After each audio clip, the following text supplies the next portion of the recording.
प्रश्न 248। किस भारतीय स्वतंत्रता सेनानी ने 1907 में जर्मनी के स्टुटगार्ट में सप्तऋषि नामक झंडा लहराया था? ए. मैडम कामा, बी. महात्मा गांधी, सी. दादा भाई नौरोजी, डी. लोकमान्य तिलक। उत्तर ए. मैडम भीकाजी कामा ने 1907 में स्टुटगार्ट में आयोजित द्वितीय अंतर्राष्ट्रीय समाजवादी कांग्रेस में भारत का पहला तिरंगा झंडा फहराया था।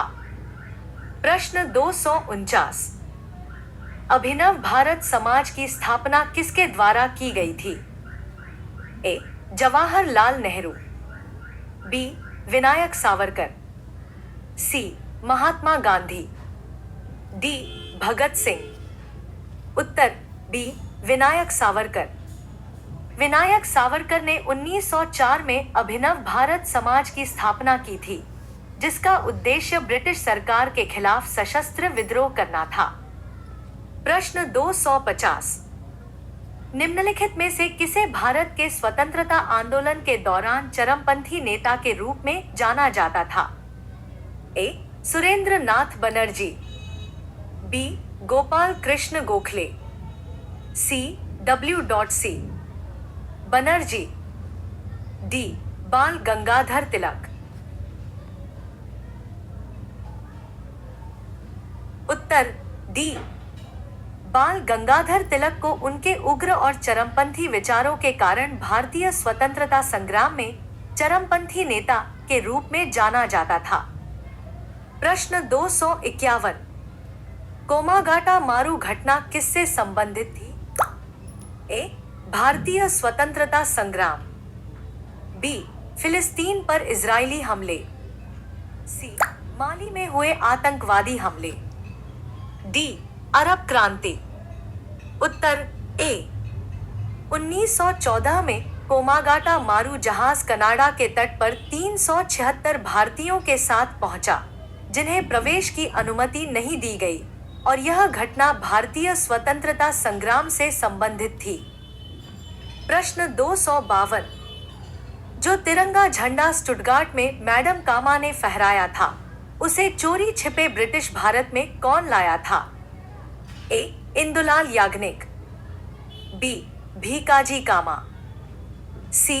किशन सिंह, डी. वीर सावरकर। उत्तर ए.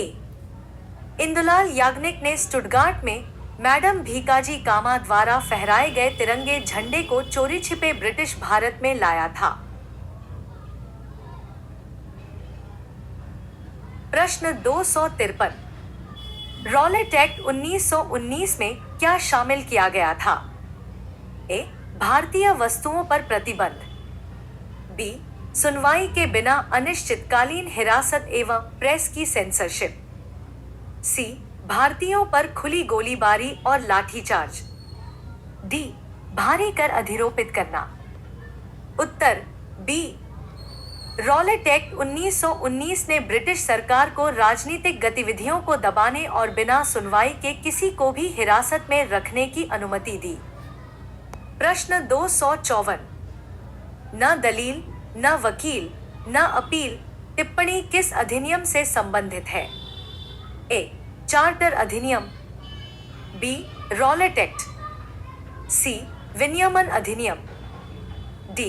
पिट्स इंडिया एक्ट। उत्तर बी. रॉलेट एक्ट 1919 को न दलील, न वकील, न अपील कानून के रूप में भी जाना जाता है। प्रश्न 255। महात्मा गांधी ने रॉलेट एक्ट के विरुद्ध सत्याग्रह किस वर्ष में किया था? ए. 1922, बी. 1920, सी. 1919, डी. 1921। उत्तर सी. महात्मा गांधी ने 1919 में रॉलेट एक्ट के खिलाफ देश भर में सत्याग्रह का आह्वान किया था।